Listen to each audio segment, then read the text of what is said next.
Hello everyone, Andy here, and here's what you can look forward to in today's episode. In today's episode, I was joined by New England Patriots fan Ollie Butler-Henderson from the Third and Long podcast as we preview their team's upcoming 2025 season. Ollie discusses the impact Vrabel will have on this team. And bringing in Vrabel, if you watch Force in Foxborough and you watch his press conferences, he's got such a different aura about him. Ollie discusses Drake Maye going into his second season. Yeah, they're expecting an improvement. And Ollie predicts the team's overall record in our win-loss-tie section. Hope you all enjoy.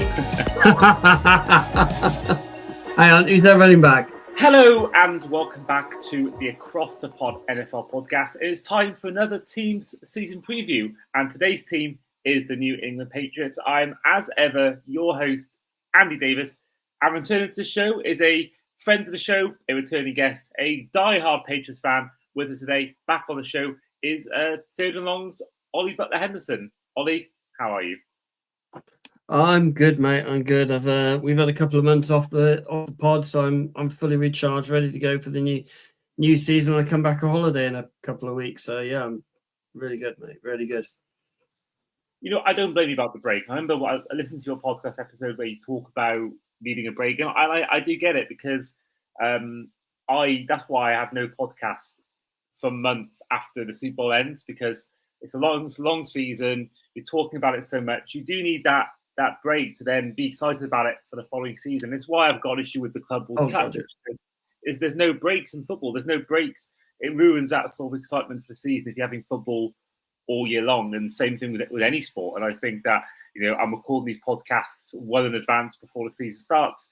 Our last one's going to be out, you know, mid-August, and then you're going to have about a 2-week break on the show. And then you're going to have our predictions episode with hopefully Stephen Luke once again for the fourth year in a row. And I kind of feel like, yeah, whereas when I first did these season previews 3 or 4 years ago now, I was doing them very close to the season starting. And then I was sort of not NFL'd out, but I was sort of definitely didn't have that break to let that excitement build. So yeah, certainly I can see why you guys did it. I mean, 4 years straight without any missed weeks is impressive.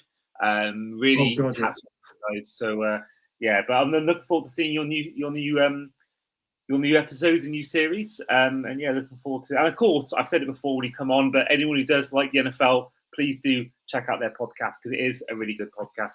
So yeah, we are here to talk all things New England Patriots. And let's start with the in and out of the offseason. So heading on to the draft, first of all, you took Will Campbell, 4th overall, tackle out of LSU. You took Travion Henderson, running back out of Ohio State, 38th overall, and Kyle Williams, also taken 69th overall, the wide receiver out of Washington State, out of many, many picks you had in this year's draft. And then going on to the ins, you did re-sign the likes of Austin Hooper, and also you did add in, I should say, the likes of former Buffalo Bills wide receiver, Stephon Diggs, as well as the likes of former Viking center Garrett Bradbury,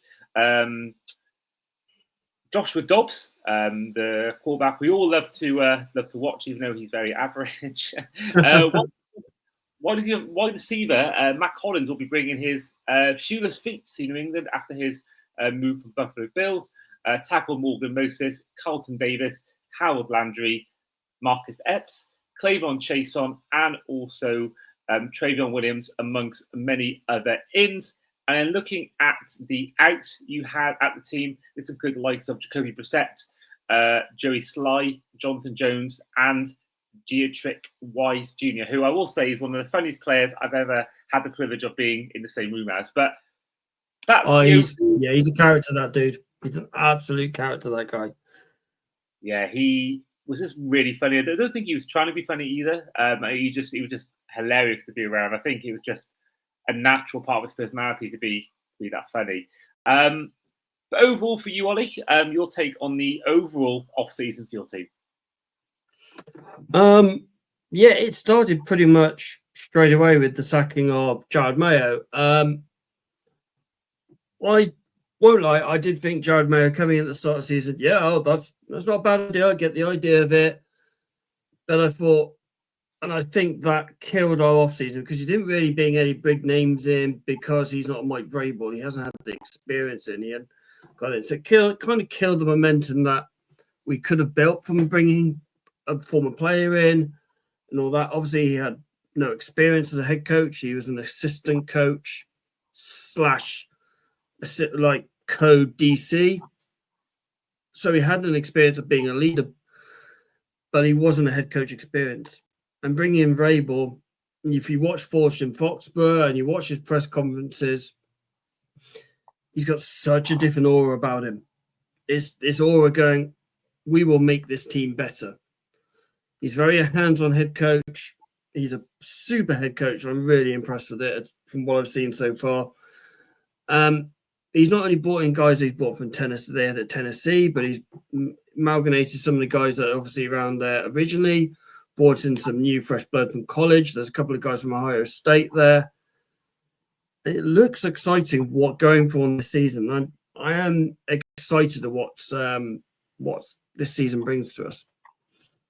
Yeah, I mean, you mentioned Mike Vrabel there. I mean, for me personally, putting my Dolphins hat on, I was really disappointed he went there because I thought he was harshly treated out of Tennessee. I mean, his sort of fate was sealed by not even his fault. I mean, the trading of AJ Brown was, from all accounts, what you've seen on the draft room footage.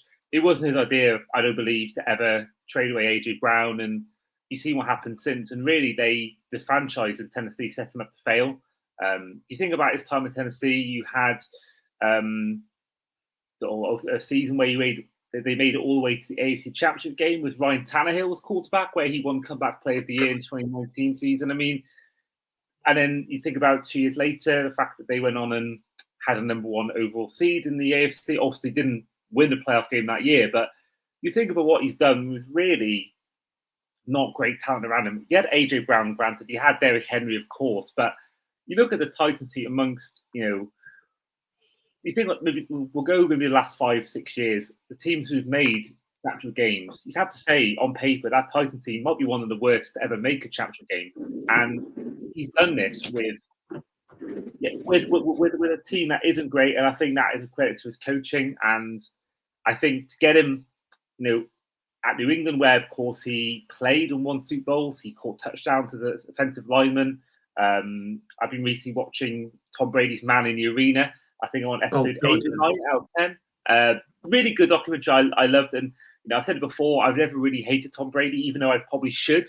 It was never really him and Gronk. I could never really hate. It was more maybe other people in that franchise, but I found it really interesting. And I'm seeing Mike Vrabel in the early parts of it was really cool because it's always interesting seeing old players play. So coaches from your time who didn't play when you were watching it, then doing well. And so he knows the franchise inside out. He knows what this New England team, how he runs things. He knows the craft very well. And in a way, for him, it's better as well because he's not following Belichick. He's almost like following David Moyes after Fergie. Do you know what I mean? He's not, let's not talk about that at the moment either. I mean, he knows the city.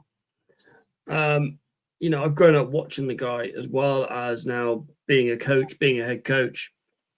You mentioned, he took a Tannehill-led Tennessee Titans to the divisional matchup.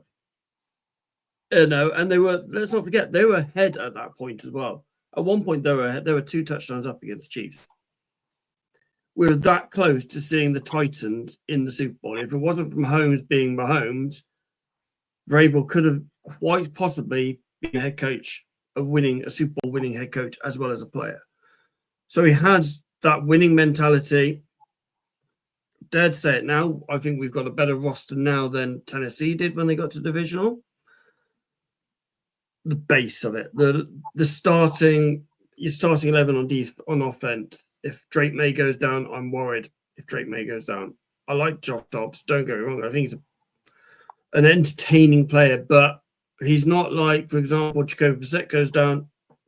I was like, we got Drake Maye coming in, or Cleveland. If wherever they start a quarterback goes down, they've got someone Joe Flacco, Kenny Pickett, who's got experience, who can do a job to get you there to a certain level. They haven't got that in New England, which is a worry. But yeah, I mean, the defense is as strong as anything. I really like the defensive side of the ball. I think that's going to be where we're going to win and lose our games. And it's about managing the offense expectations and realize that Drake Maye has only played 10 games in the NFL as a starter. And he is still learning the trade. He is still learning, and he's going to get better throughout the season. I think Vrabel will bring the best out of him. Josh McDaniels is probably the best offensive sign you can get. It's very, very clever bringing up schemes that will fit your team and win your team against other teams. Not a problem at all. I really do like the pickups on the coaching staff in the offseason, especially the DC from the Lions as well. Can't think of his name off the top of my head, but he was the assistant defensive coordinator over in Detroit as well. So I think it's really clever, sassy wises, and we've got to take your hats off to Elliot Wolf as well. He's been superb in this offseason. You could say it's probably his first real offseason as a de facto GM, and he's blown it out the water. He's done incredibly well this year. Really impressed. Well, that name is Terrell Williams, the one who has become the Patriots defensive coordinator. One final thing on Vrabel that also one thing I forgot to mention was you think about the 2021 season where they made the number one seed in the AFC. Derrick Henry was on a tear that year. Derrick Henry was, I think, could have won MVP that year. He was on such a tear, and he had the injury, and he came back in the playoffs. He was definitely not 100%, and I do feel like, that season, if one or two things went a different way. When he broke his foot? I can't remember what the injury was. I remember because I put a bet on the start of the year. He was 50-1 to get MVP, and I was really thought I might actually win that money from a £5 bet. But I remember, it was the season.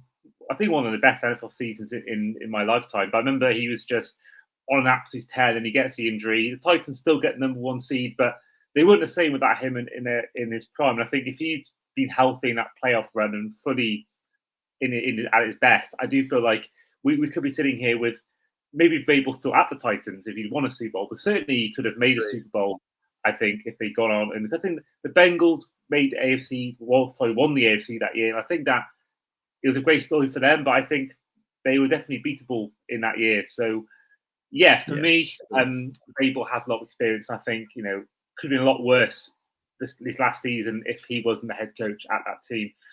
You mentioned Drake Maye. I want to touch on him because he had a very encouraging rookie year. I think, again, for me, it's one of those ones where I never watch college football, so I never know what to expect from half of these rookies. But you think about sort of the kind of games he had, and looking at the particular stats of his first season. I mean, first of all, the rushing was there to see. Without even looking at the stats whilst loading up, I remember there were many plays where he would use his legs to such great effect, and he would extend the play so well. And I felt like he offered more than just being a pocket passer. He really showed what he can do in both assets of being a quarterback. But looking now at his passing stats, I mean, 15 touchdowns, 10 picks doesn't sound amazingly, but only one game he had in his whole 10-game starting where he had more touchdowns than more picks than touchdowns. And that was in ironically, a loss against the Titans. But you think about, we had, a couple of games where he threw for 2 touchdowns, 0 interceptions. He had 1 3-touchdown game.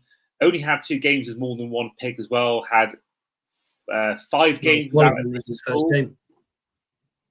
I think it says here the first game looks like it was the Jets game, but that was like he had only 4 completions. No, he started against the Houston. He played against the Houston Texans. He came off the bench against the Jets. Yeah, okay. Yeah. And then for 3 touchdowns, 2 picks. I think that was.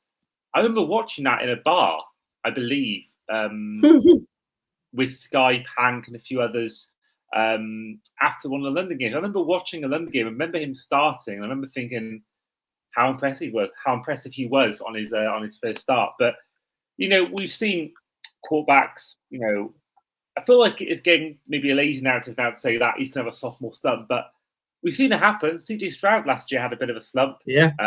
Daniels is sort of that guy that everyone's earmarking as, oh, is Daniels going to get a sophomore slump? Is he not?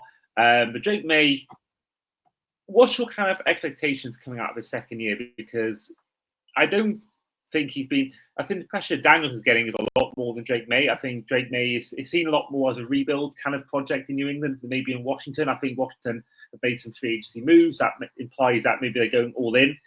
I don't feel like there's as much media pressure on Drake Maye to perform well in the second year as opposed to Stroud last year, as opposed to Daniels this year. Yeah, I mean, he's got that pressure of the Boston media. The Boston media is brutal. No matter what your sport is, they are brutal. You've seen it throughout. Al Horford was criticised for not saying he wants to stay in Boston when he left the Celtics and things like that. And it's like the Boston, bar the New York media, the Boston media is probably the worst in the States by absolute mile. They expect victories, expect championships because Bruins, the Celtics, the Patriots, Red Sox, you expect at least one of them every year to win a title. You expect a title every year in that city. It is what it is. But if you listen to the fans, talk to the fans who aren't in Boston, and like I'm on Patriots group chats and things like that as well, yeah, they're expecting an improvement. And I think we saw as the season went on, he improved week in and week out. He knew when to run. We'll always remember that play against Tennessee where he ran around for about 30 seconds before he threw the ball for the touchdown to win the game. That was Drake Maye in a pittance. You're going to want him to see go through his progressions, take his time, not rush anything, keep the receivers in good health. I mean, you've got Stephon Diggs, who's probably one of the best route runners in the league. He's probably got one of the best hands in the league out there going forward as well. Pop Douglas is going to be one of the best, the best slot receivers in the league. He is outstanding. Matt Collins, I really like this pickup. He's big, he's strong, he'll do anything for this team.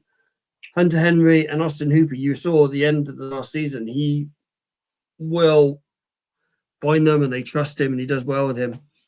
Cut out the silly mistakes, not make as many touchdowns. You've got a better receivers now. You've got a better core. You've got a better OC. You've got an improvement of O-line. Morgan Moses, been there, done it. Watch Force in Foxborough this week when it came out.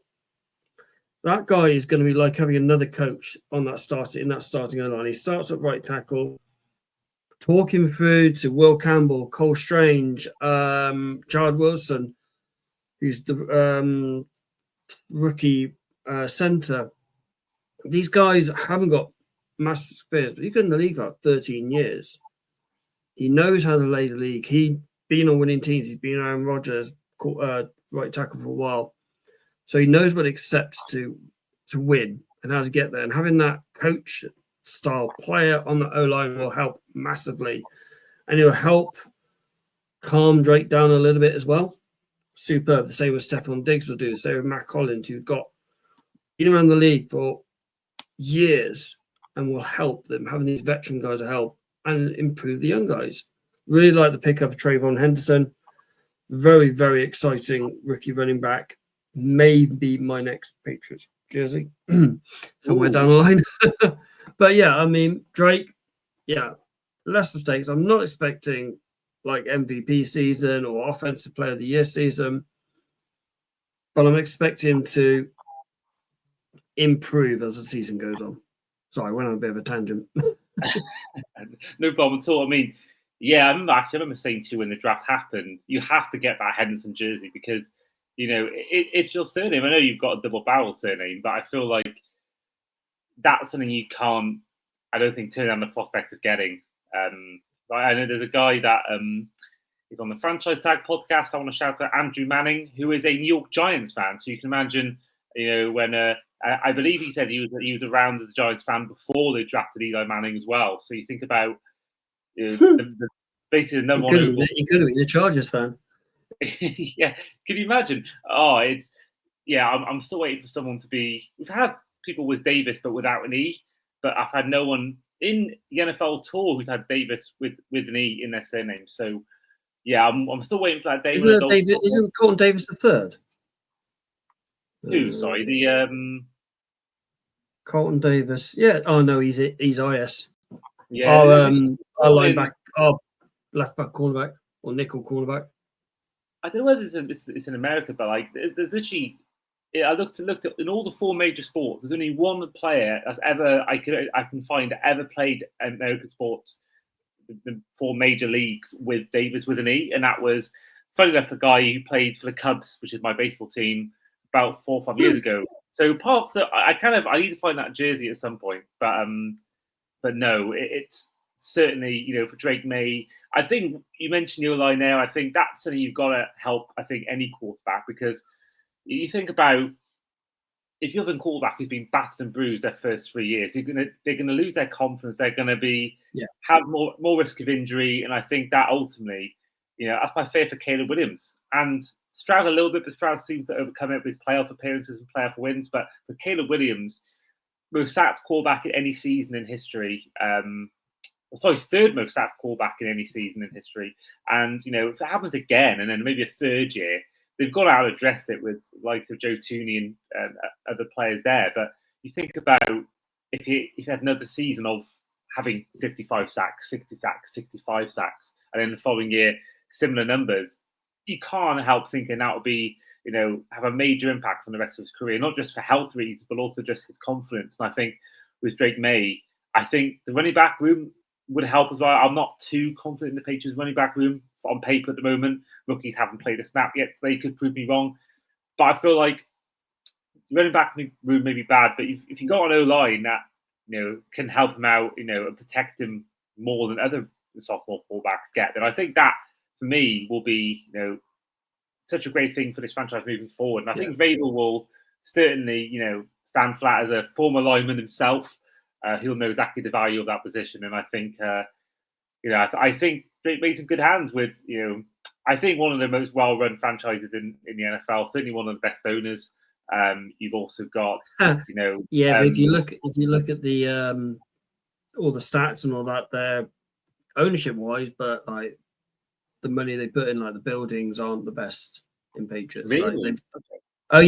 They've just spent like I think it's $5 million on a whole new training facility there because they were ripped apart on the gym, the facilities that they had around there. So they spent like $5 million. It's meant to be open in October, I think it is. Whole new complete training facilities, which is meant to be state of the art top thing. Yeah, it looks the renderings and some of the pictures I've seen. It looks absolutely amazing. I'm surprised that's not before the season starts. I can't help thinking if you're 4 games into the season, you've got to change where you move. I can't help thinking that will maybe it's still at Foxborough, so they train at Foxborough, so it's still at Foxborough. Oh yeah. So you've got like the old building, the new building's like 100 meters or like 100 meters, 100 yards. Okay. No, that's just all down the premises. So it's still in Foxborough, but it's just a little bit further along.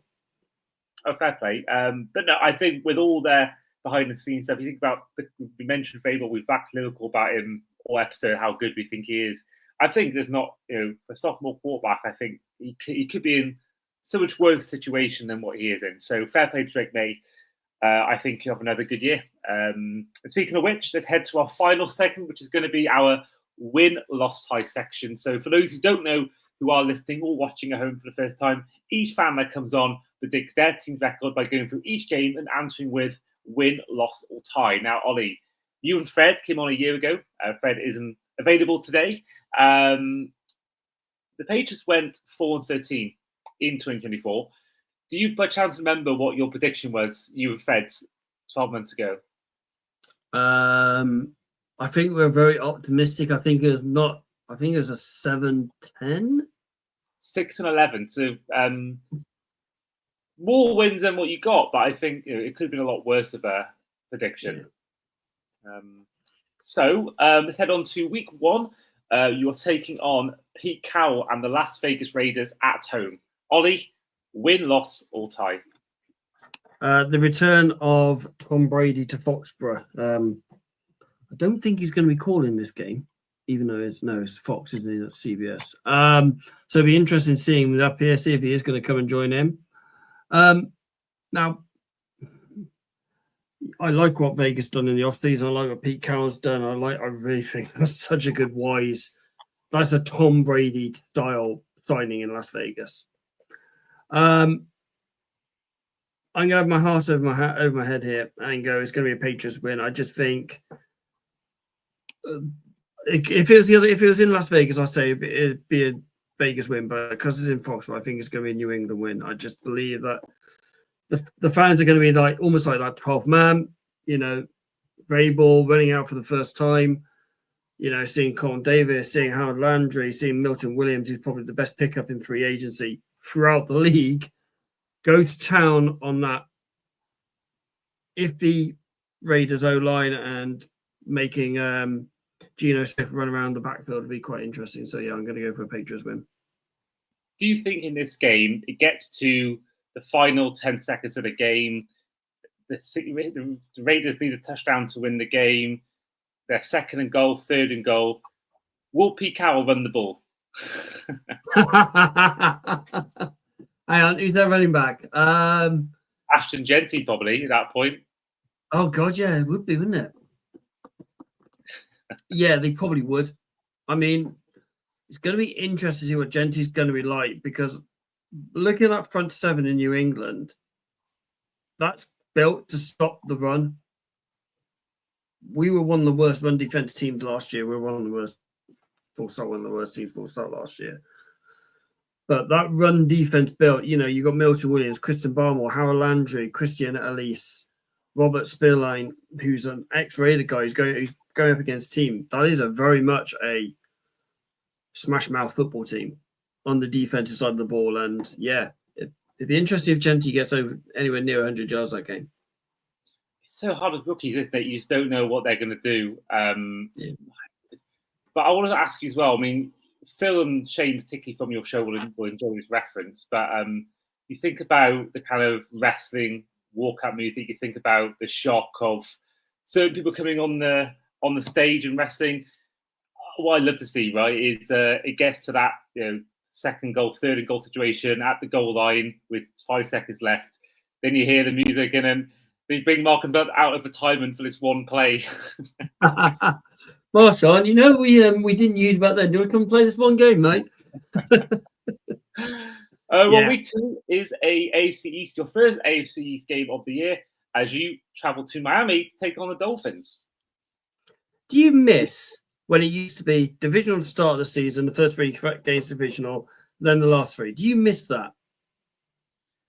Not particularly, because I feel like week 1's always a bit of an anomaly because the teams are a bit out of sort because they've not these days not played much preseason games. I just feel like what I'd love to have, I would generally love to have all 6 division games the final 6 weeks of the year. That would be my ideal season. If you could have them all last 6 weeks of the season, or even maybe not quite, maybe even the last 3 or 2. But I don't like having division games early. I want to see them at a more crunch time of the year.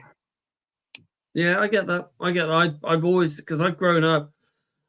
I mean, I've got a few years on top of you where it was the 3 divisional games at the front and then the 3 divisional games at the back. And I love that. I think you're brilliant. You're either going to go 3-0 or you're going to go 2-1 or you're going to get absolutely spanked. I love it. Divisional games are normal anyway because you play each other every year. You know each other's games inside and out. So, yeah, I love that.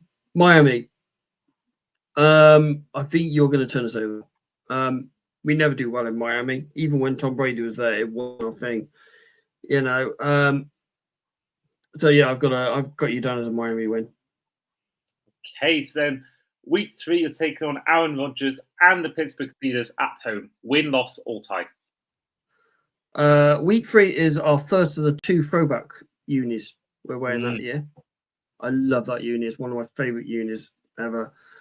And it's so much better than that ugly new Bumblebee kit that the bloody jerseys that the it's one of the worst kits. And that's going back to the old yellow and striped one. That's ugly. Aaron Rodgers should have retired. I mean, me and Ollie did a special about it when he said he was signing for Steelers. He should have retired. He's I get why he wanted to play last year because he wanted to come back after his kid is 40, whatever it is. I can do it. But he should have gone, right, that's it. have the pads up, walk away. It's going to be a big Ben Roethlisberger final season. And it was almost that way last year, so it's going to be a Patriots win. Yeah, I had beef with this decision to not retire as well, because I was there at MetLife in the final game of the season, the Jets against Dolphins. I had this whole thing earmarked around, right, do not leave the facility, because we knew he was one away from, throwing his 500th career touchdown pass, and also I kind of want to be there for his last ever touchdown pass of his career. So what do I do? I go for a wee in the sort of the break when they're sort of swapping down, so the Jets were back on the ball. So I went there quick wee, and it was so cold, I stupidly went to the club shop to try and get a some sort of blanket, some sort of warm clothing. And what I hear in the background, I hear a cheer, and I hear that he's thrown a touchdown pass. And so I thought, okay, it's fine. I've not seen this 500th career touchdown pass, but I did see his potentially last ever touchdown pass in general. I got it on film. And what does he do? He carries on playing. So I missed out on being there for a bit of history. In multiple occasions. I get that. But at the same time... It was the same with Carl Pitts in London. I went for beer. So let's face it, that game, Jets Atlanta, wasn't a brilliant game. And Carl Pitts probably made one of the catches of the season, probably one of the catches career, and I missed it. Is that maybe you've been to every London game? I remember hearing your appearance on the Good Teams Win, Great Teams Cover podcast. Yep. On the Mastermind episodes, and I remember you saying that you've been to every single London game. Is that maybe the one big thing you've missed, or are there any other occasions where you've missed out on big moments? Go somewhere. So the double doink. I missed the doink. Did you? The Viking Saints doink. Wow. How did that happen? Yeah. I was with my kids. That's fair enough. That is fair enough. Yeah, so it's like, right, they've gone down the other way. I can't see anything happen. It's not going to happen, And what are you going to doink? So, yeah, it happened. So, I mean, that's you're on there. I mean, I was there for the 33-all Washington Bengals. That was probably one of the best games I've watched there. That was outstanding. So, yeah, I've been to Frankfurt as well out there, and I've been to New York, and I've been to Boston as well. So,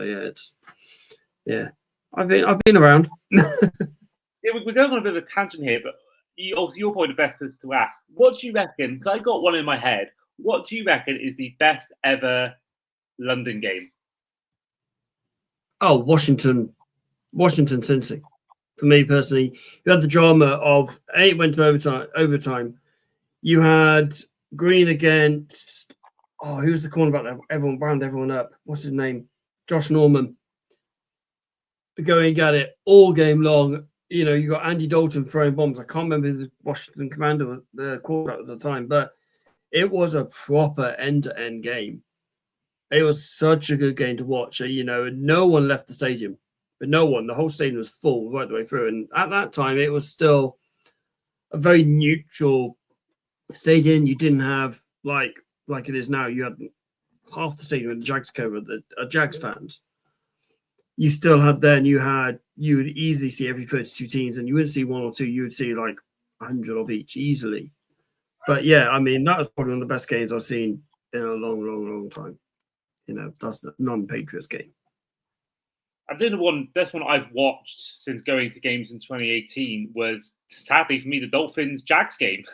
That for me is probably the best game I've seen in London. I think Bills-Jags was also quite good. I think the ones that stick in my mind are the likes of the Lions-Falcons game, where the Lions had the comeback 22-21 in 2014, and also potentially the one that I view as the one that got me into the NFL, Saints-Chargers in 2008, where it was something like 37-32. What a legend. But yeah, I think those are the standout ones. I think, and then the worst, I mean, the first one I ever went to was Raiders-Seahawks. That was a pretty bad game. I remember Texans-Jags was really bad, really one-sided. Is there one that sticks out to you that maybe the worst? Rams. Who are the Rams playing? Rams. There was Browns played at Twickenham, and I can't remember who they played against. I can't remember. It was There was a rookie quarterback, and that was probably one of the worst games I've seen. I think the Browns didn't even score a touchdown. I think they got a field goal. That was it. It was a proper blowout. I can't remember who they played. I think it was the Vikings, if my memory's right. Yes, because Adam Thielen rocked up in a bloody Arsenal shirt. Did he? I don't remember that. Love that. My other half loved Saquon Barkley because he rocked up with the Spurs shirt in a Spurs game in a Spurs shirt with Spurs cleats on as well. So yeah, she liked Saquon Barkley for that. Well, speaking of Adam Thielen, in week 4, you host the Carolina Panthers. I mean, the way Bryce Young's second season went completely the opposite way to a sophomore was outstanding. After he got benched, his improvement was brilliant. He got better and better week in, week out, and that team looks better. They picked up well in free agency. They picked up well in the draft. This is going to be a difficult game. Again, if it was Carolina, I'll go for a Carolina win. But as it's in New England, I'm going to take a New England win. Well, you mentioned difficult games. In week 5, you're on the road in the first of 3 straight road games against the Buffalo Bills. Yeah, this is the start of our downfall. So this is a primetime game, Sunday night primetime. I mean, the Buffalo Bills, we're built to be like the Buffalo Bills. We're both cold weather football teams. Our quarterbacks are very, very similar.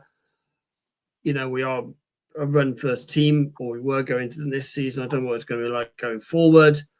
But I think the Bills are ahead of us. I think the Bills are going to win the division and we'll come second, but it'll be a Bills win in Highmark. And I think it's the last time we'll play Buffalo in Highmark as well.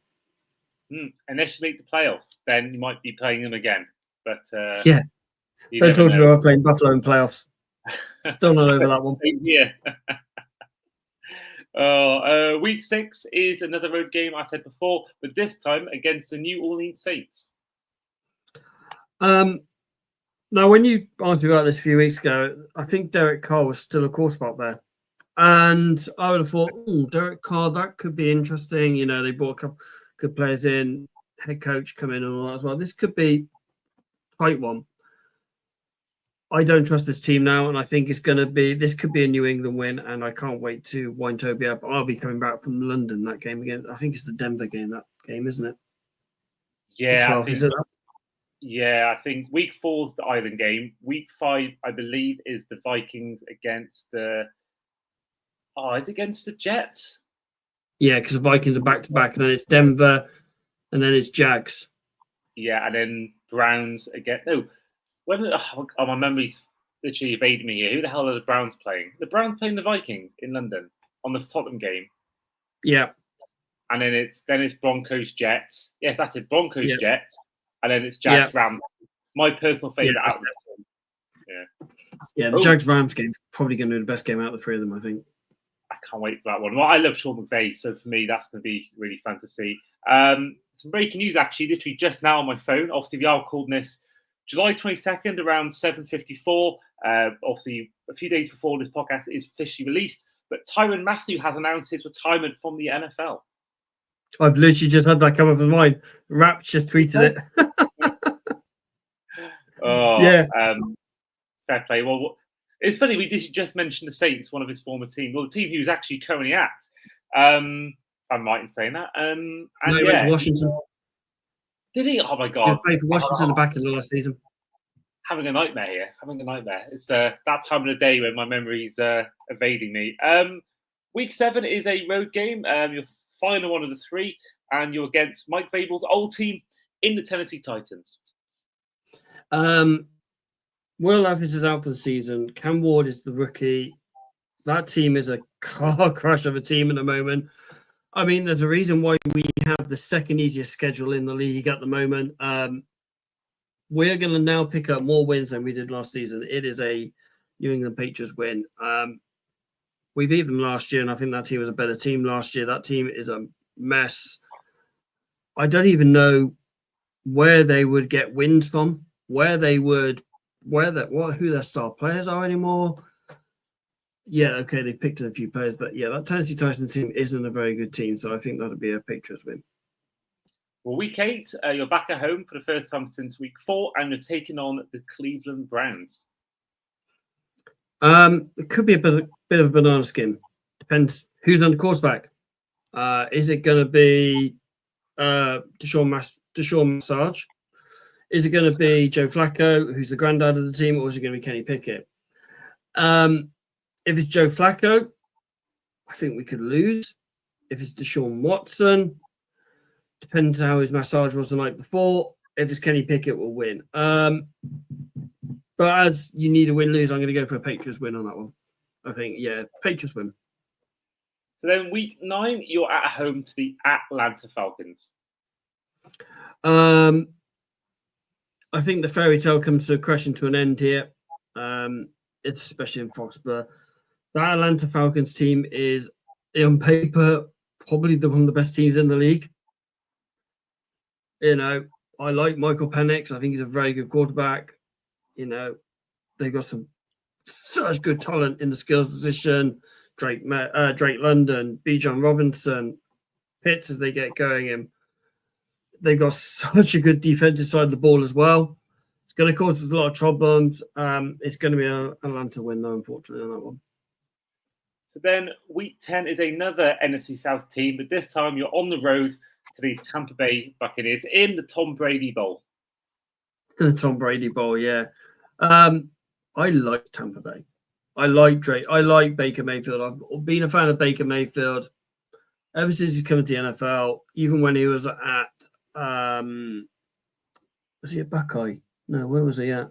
He was, I think he had Buckeye, then he was an Oklahoma Sooner. I think that was Oklahoma, that was it.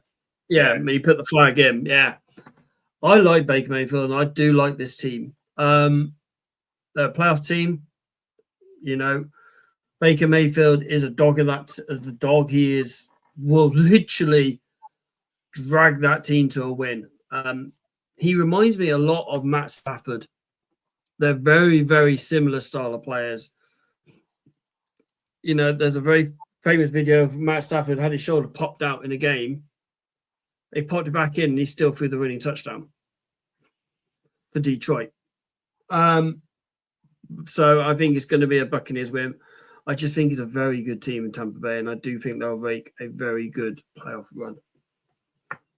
Well, you're back on the AFC East train as you're taking on at home the New York Jets. Ollie, win, loss, or tie? Primetime game, Friday morning, Thursday night, whatever you want to call it, UK time.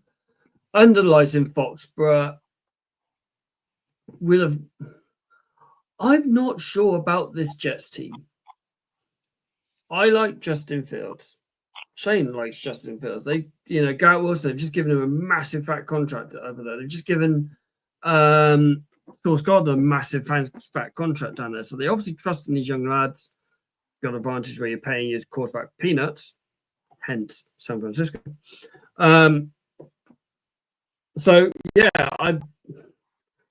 It's going to be interesting because obviously it's a whole new regime down there. They've had this, let's do everything we can to get Aaron Rodgers in here, and how does that work out for you? So it's going to be interesting.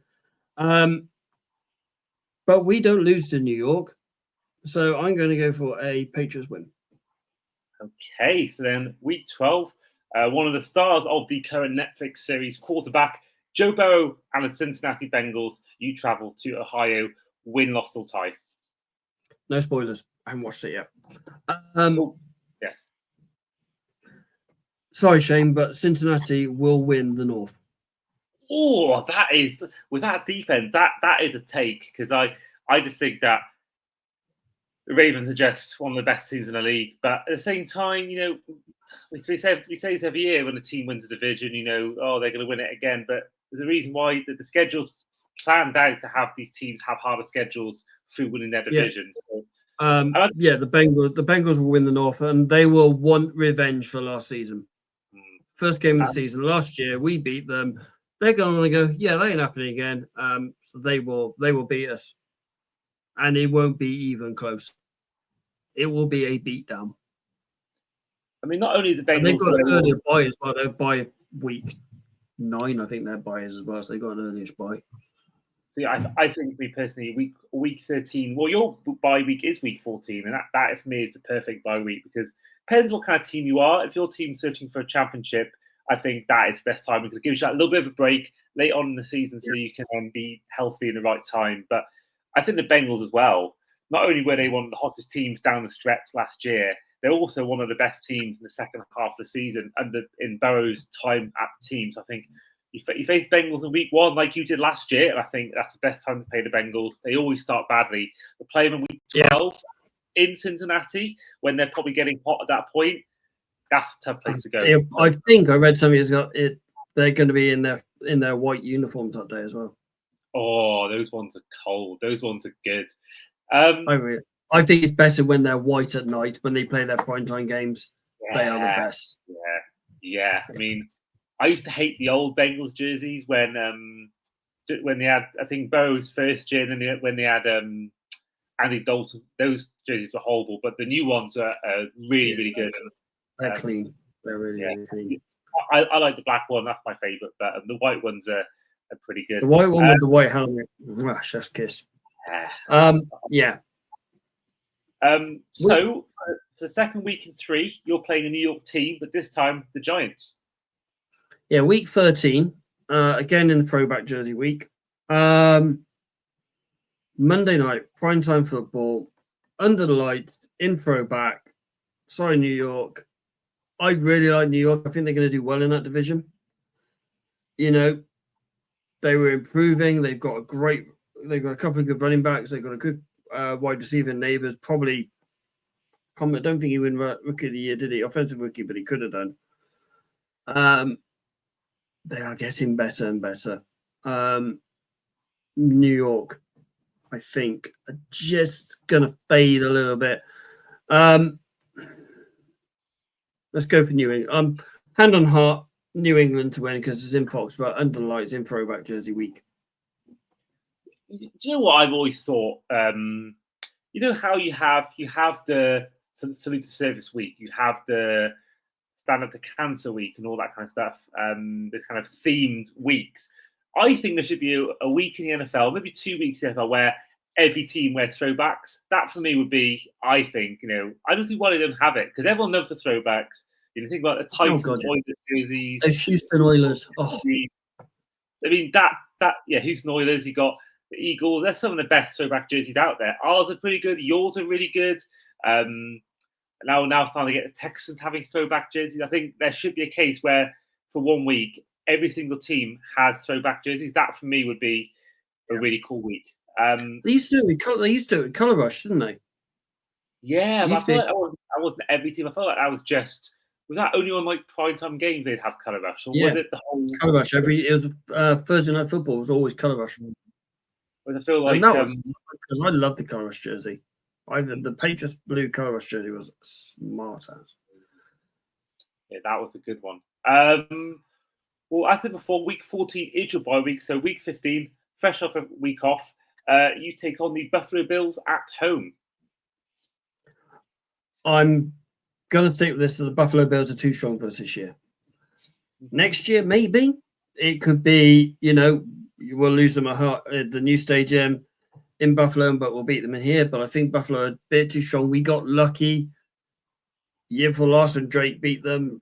We lost with Gesicki touchdown right at the very end. I just think Buffalo are too strong for us at the moment, and it will be a Buffalo win. Love the Gesicki shout out. I'm not going to lie. Week 16 is. I knew you loved that one. Oh, even though he's paid for the Patriots, I do love Gesicki a lot. So any chance anyone mentions him, I'm all for it. As long as he doesn't score a touchdown against us in Cincinnati, I'm okay for that. yeah, that's a good point. Yeah, you got him. Yeah, I mean, I would love to see.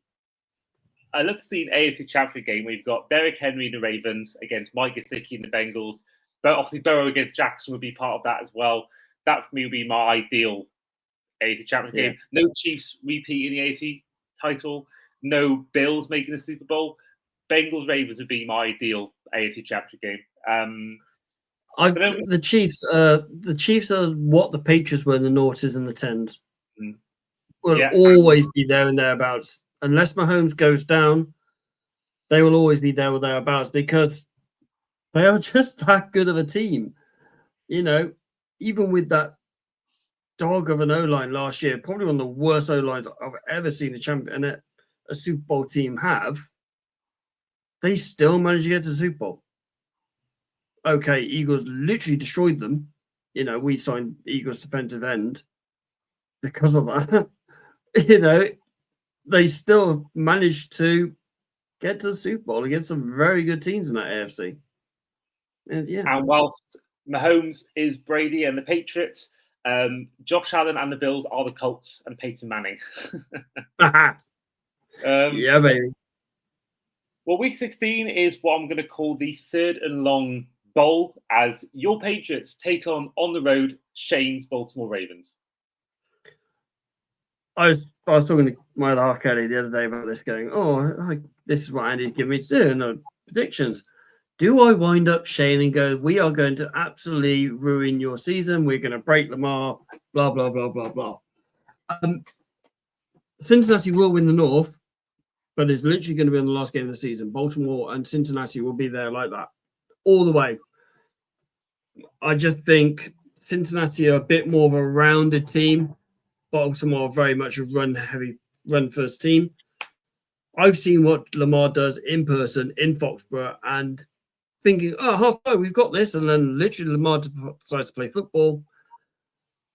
Yeah, okay. Good luck on that one. Baltimore for the win. And I'm not going to enjoy Shane when we come back and do that show. And that is December 21st. So it's just before Christmas as well. That'll be our Christmas gift show as well, probably that week. Oh, Christmas gift show. Yeah, of course. That is a good segment of your podcast. I do like that one. Week 17 is your final road game of the season, and that is a game against the New York Jets. Same as earlier, we've never been lost to New York. As long as I can remember, I generally can't think about the time because I'm going through this going, when was the last time we lost to New York? I know exactly when. The Super Bowls with Eli Manning. No, Aaron Rodgers beat us, didn't he, last year? But the majority of the time, we do not lose to New York. Home, way, playoffs, wherever, we don't lose to New York, so it's going to be a Patriots win. Okay, and then finally, you are taking on, at home, the Miami Dolphins. Depends how cold it is.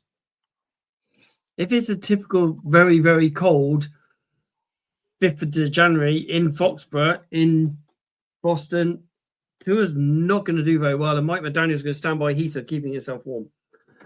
But if it's just like a slightly mild spring day that they had, or mild winter day they had this time in New York or in Boston, although when I went there a couple of years ago, like around this time, it was minus 20 wind chill. Damn. It would be damn. It was cold. I was like, get me in that. It's warm in there. Yeah. So. But because how regularly it normally is really cold, and it makes a change that you come to us in December, not us go to you in January, December. I'm going to go for a New England win. Okay, so that means, according to your predictions, you will finish with a 10-7 record, which is kind of that equator line of you could get in, you could miss out on the playoffs. If I got you into the playoffs, how far do you think the Patriots will go in the postseason? Looking how stacked that AFC is and how many good teams that is. I mean, we're very, very lucky in our schedule. We have a very, very easy schedule. Compared to what it was last season, it's very easy. We've got Denver, a bloody good team. They're going to be in there. Buffalo, obviously, Chiefs are going to be there because it's Chiefs. You're going to see the Ravens in there. You're probably going to see the Texans in there. It could be a case if we get a favorable draw, it could be wild card or it could be one and done. It could be either way. I'm not predicting us to go far deep, but I think if it's one and done, it's one and done. I'm not, a playoff is a vast improvement of what it is. You see some of the things on the group chat and on Patriots forum going, oh, we're not going to get past 6 wins. We have a very good team, and we got a very, very weak schedule. And against some teams that haven't really improved this offseason. New Orleans, Tennessee, Cleveland, for example. New York Giants are hit and miss. New York Jets could be hit and miss. Carolina, how early are they going to be? We're lucky we're getting Vegas very early, and in New England.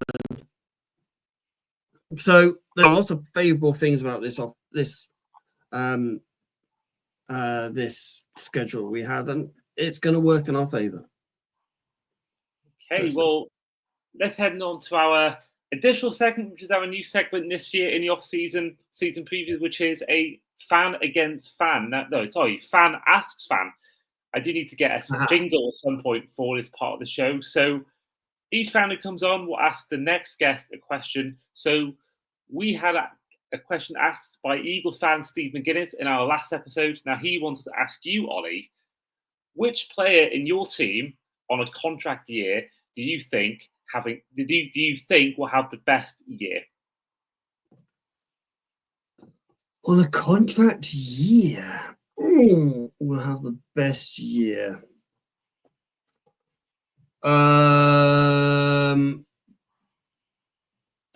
Let's go Jabril Peppers. I really like this guy. Las Vegas, where he hit the guy so hard the helmet popped off. I really like Jabril Peppers. He plays it hard. So if he has a contract year, you could see him up there as one of the best safeties in the league. I've got Carl Duggar jersey. I like Colton Davis as well. I think that's a great one. But Jabril Peppers in a contract year, pucker, absolute pucker.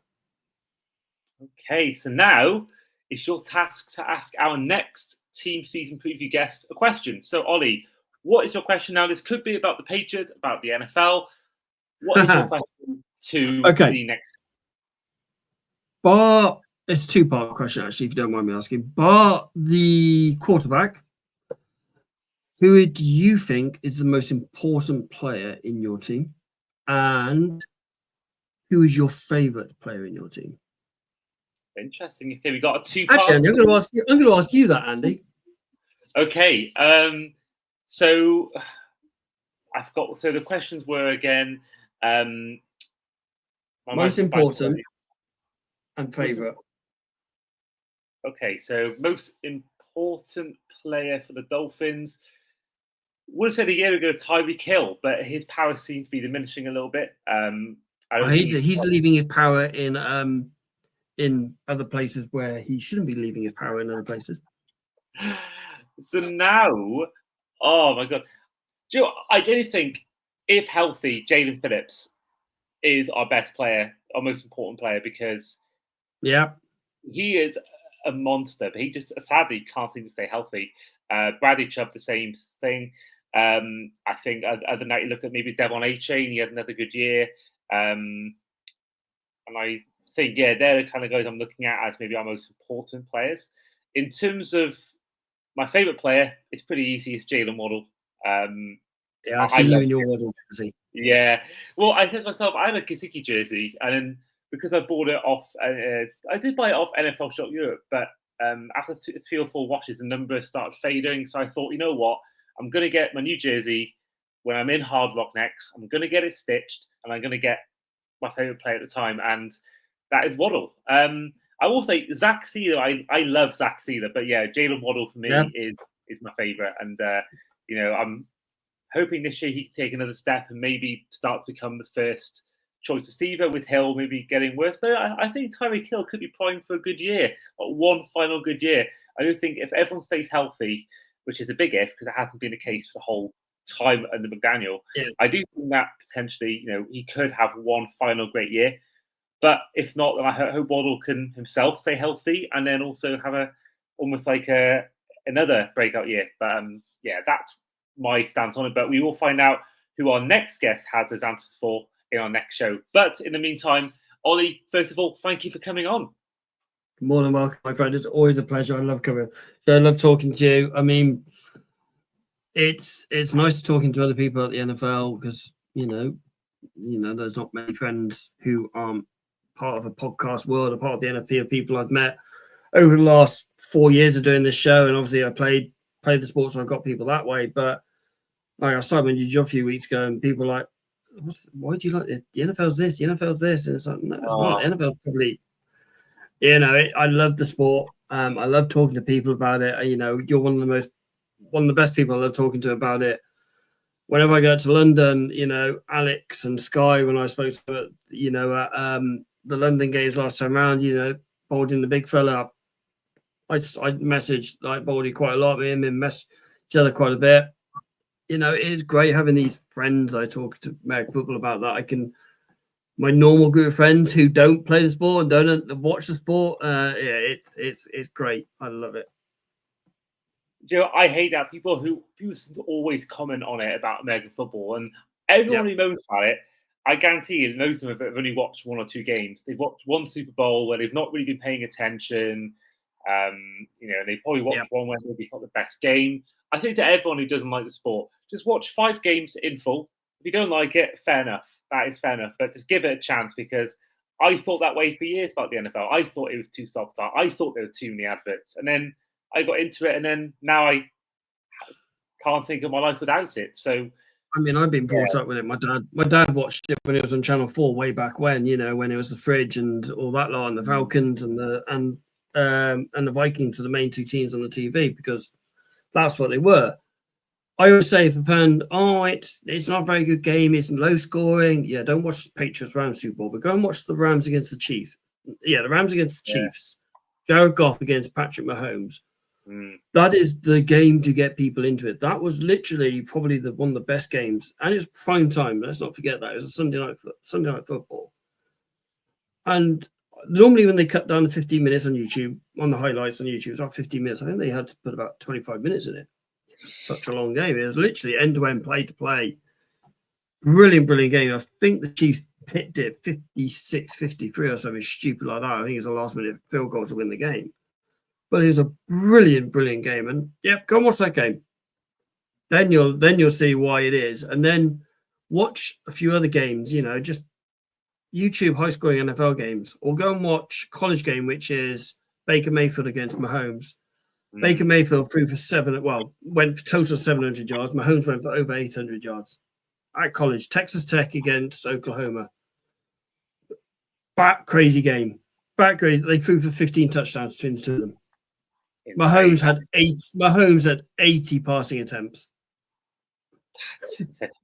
I've never watched that game. I might have to do that at some point this week. I've never watched that game. I know about it. I've heard about it because I've heard whenever they play each other, they always mention it. But I've never watched it, so that is my task. It's ridiculous. I mean, once I first heard about it, because obviously they played each other. Really? I'm gonna have to go and watch this. I watched it as it was literally like the NFL playing against year 9s.